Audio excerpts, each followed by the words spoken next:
We are back today for the conclusion of our read aloud, read along of Maya Angelou's memoir, Gathered Together in My Name.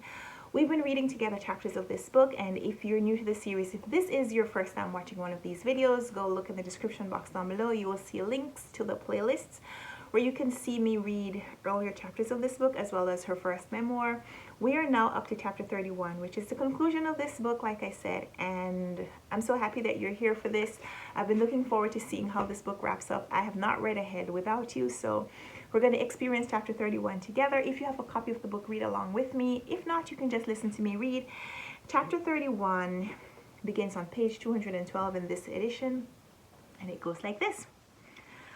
I had often noticed Troubadour Martin at Cain's. He was extremely tall and dangerously thin. When I used to see him, he reminded me of the phrase often used to describe me, a long drink of water. He came to my house a week after my job ran out. That was how I'd begun to think of it. His movements were slow and his speech a long time coming. We sat in my living room. Hello, Rita. Hi, Trub. Pause. Heard you're not working for Cain. No, the job ran out. Wait. Well, you find anything yet? No, I'm taking a rest. Hesitation. Of course. Delay. Maybe you can help me. I demurred. This time, I didn't intend to jump at the first persuasion. He was black and handsome, and when the light fell right across his face, he looked like a thin Paul Robeson. I also knew he wasn't one of the men who sent out for drinks. Maybe you know I deal in clothes. I knew he was a gambler. No. I have a connection for ladies' dresses and suits. New. He shook his head before my question. They're not hot. I run sort of like a catalog business. I'll tell you what I need. See, you won't have to do nothing. I'll bring the things and ladies can come over here to try them on. He smiled slowly and dropped his eyes. I saw the southern shyness of the man and knew the clothes were stolen. You know how you ladies are. Wouldn't like to undress unless there's another lady around. I didn't know about that. I said nothing. And you don't have to sell. I'll do that. I'll give you a percentage of the money. How's that? There was nothing to think about. I agreed. I'd have money coming in and my time would be my own. I could read all day and take Guy to the park and to movies. I would have the time to teach him to read. And I'd be beholden to no one. Troubadour wasn't interested in me romantically, so I didn't have to concern myself about getting involved with him. All right, Trub, when do we start? I'll bring some things around tonight. His words lingered in his mouth. Rita, I'm glad to be working with you. Every time I used to see you, I thought to myself, that's a real nice lady. Sure did. He left me a demure smile. After 2 months, my closets were filled with expensive 2- and 3-piece suits. Dresses, sweaters, and stockings crammed my drawers, and I spent my days reading Thomas Wolfe and going to the movies with Guy. I had cut down my visits to San Francisco. Mother's house was dim with foreboding tragedy, and Bailey still hadn't gotten his bankroll together. He was thinner, and the new clothes didn't fit. The shirt sleeves slid down to cover half his hands, and his stomach couldn't resist the belt's descent. His color seemed to have faded, and his once fast speech had slowed nearly to Trub's rhythm. For her part, Mother talked faster and popped her fingers louder, but her laughter shattered out of her mouth. Unreal. There was no happiness in the house. In Oakland, my fantasy settled upon becoming Mrs. Troubadour Martin. He was kind, generous, and quiet, and although we made a desultory kind of love a few times, he had never asked for more. The ideal husband.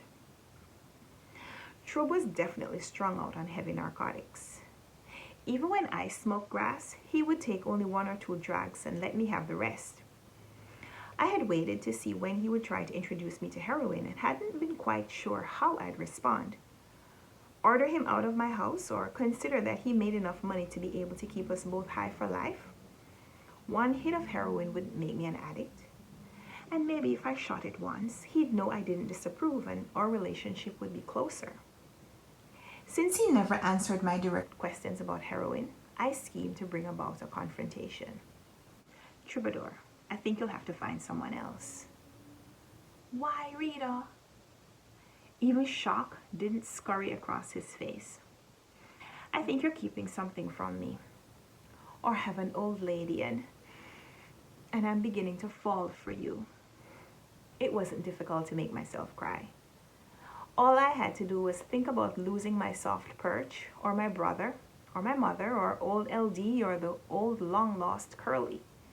Rita, I've told you, I don't have any woman. Tears flowed. But you never take me with you. I'm not a girl. I want to be your woman and share everything with you. You don't care about me. Yes, I do, Rita. I like you. You're just fine. But you don't want me. Is that it? No, that's not it. At least he was speaking a little faster. Then if you want me, stop hiding what you do. I can take it. I dried my tears enough to look at him. His eyes squinched together and his jaws clenched. He looked straight at me. Can you leave the baby for a while? Come for a ride with me. Here it was. I had to leave Guy alone. Nothing ventured. Trub pointed the car toward San Francisco. Where are we going? I had expected he was taking me to his room, which was in Oakland, near my house. He didn't answer. The Bay Bridge amber lights washed out his brown earth color, and he was a cold, sallow stranger. I couldn't show panic. Oh, to the city, huh? That's nice. Did I ever tell you I have only a little while to live? I have a brain tumor, and the doctor gave me 6 months. I had planned a speech years before to be used if I ever encountered a rapist or murderer. They can't operate. Too near the cerebellum. Troubadour stared at the streets and chose one.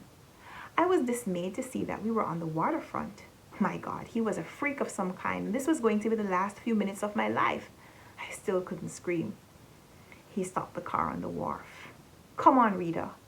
But where are we going? I'm going to show you something. There was an absoluteness about the way he spoke and nodded his head toward the opposite side of the street. A pale sign said, Hotel. I was glad I hadn't screamed. A hotel. Maybe his house was hot and he was bringing me to a hotel to show me the ropes. I followed him through the fog, across 4 sets of railroad tracks to the hotel. He walked straight to the desk and told a chalky white clerk, give me the key. The clerk didn't hesitate, and I still followed, a little shaken. Did he keep a room here to act out some extravagant fantasy? He turned the key in a lock, and I went sheep-like into the room. My first impression was that I was in a city bus station very early in the morning. People sat and lounged on every available place. 3 bodies were draped over a bed. Men and women sat on the floor backed by the wall. 2 women sat in one chair, and all, black and white, were dozing off or waking up or fast asleep. No one noticed our entrance. Troubadour reached back for me in the dim lamplight. Come on. I reeled and tried to shake my sluggish brain awake, but it couldn't compute the situation. It seemed a slow whole minute before the scene registered. This was a hit joint for addicts. Fear flushed my face and neck and made the room tremble before me. I had been prepared to experiment with drugs, but I hadn't counted on this ugly exposure. As I watched the wretched nod and scratch, I felt my own innocence as real as a grain of sand between my teeth. I was pure as moonlight and had only begun to live.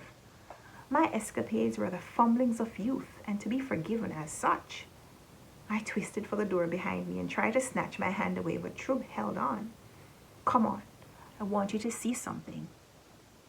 I was afraid to scream and alarm the addicts in their dreaming. If I pulled free and reached the lobby, would the desk clerk know I wasn't going to the police and allow me to go? Trub tugged at me, and we stumbled over outstretched legs toward an open bathroom door. In the bathroom, Trub removed his jacket and gave it to me. He rolled up his shirt sleeve. Time for Trub and me moved as if we were swimming underwater.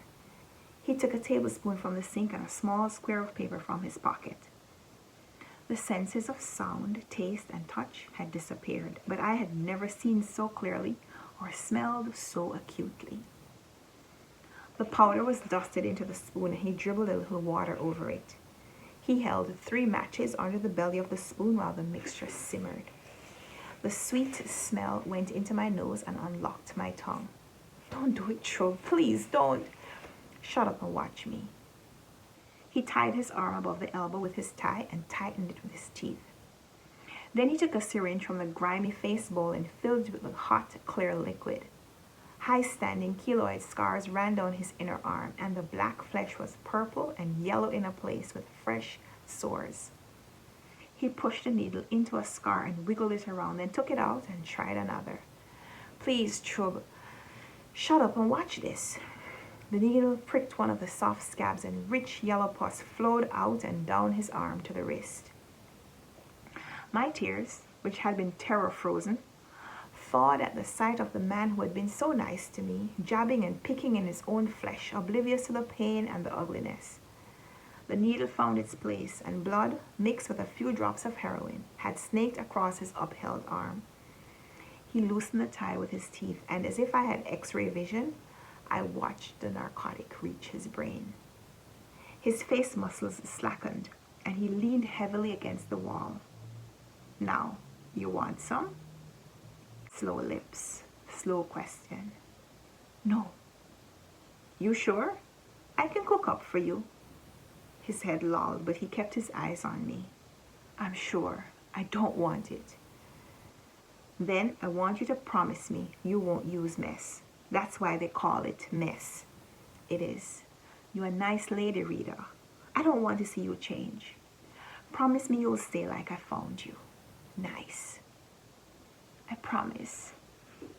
Let me rest a little in the car and I'll take you home. He slumped behind the steering wheel for a half hour and I watched him. I thought about the kindness of the man. I had wanted him before for the security I thought he'd give me. I loved him as he slouched, nodding, his mouth open and the saliva sliding down his chin as slowly as the blood had flowed down his arm. No one had ever cared for me so much. He had exposed himself to me to teach me a lesson, and I learned it as I sat in the dark car inhaling the odors of the wharf. The life of the underworld was truly a rat race, and most of its inhabitants scurried like rodents in the sewers and gutters of the world. I had walked the precipice and seen it all, and at the critical moment, one man's generosity pushed me safely away from the edge. He finally awakened, and we headed back to Oakland. In front of my house, I told him he should take his clothes. I explained that I planned to move back to the city. He said, "Sell them. You need the money. You've got a baby. There's plenty more stores and plenty more clothes." The next day, I took the clothes, my bags, and Guy back to Mother's. I had no idea what I was going to make of my life, but I had given a promise and found my innocence. I swore I'd never lose it again. That's the end of Maya Angelou's second memoir, Gathered Together in My Name. This was such a thrilling book. There were so many ups and downs. I never knew where it was going, and this ending didn't disappoint me. I hope you also enjoyed reading along with me. Leave me a comment down below if you did. If you are here, if you've been here for all 31 chapters, would love to hear from you in the comments.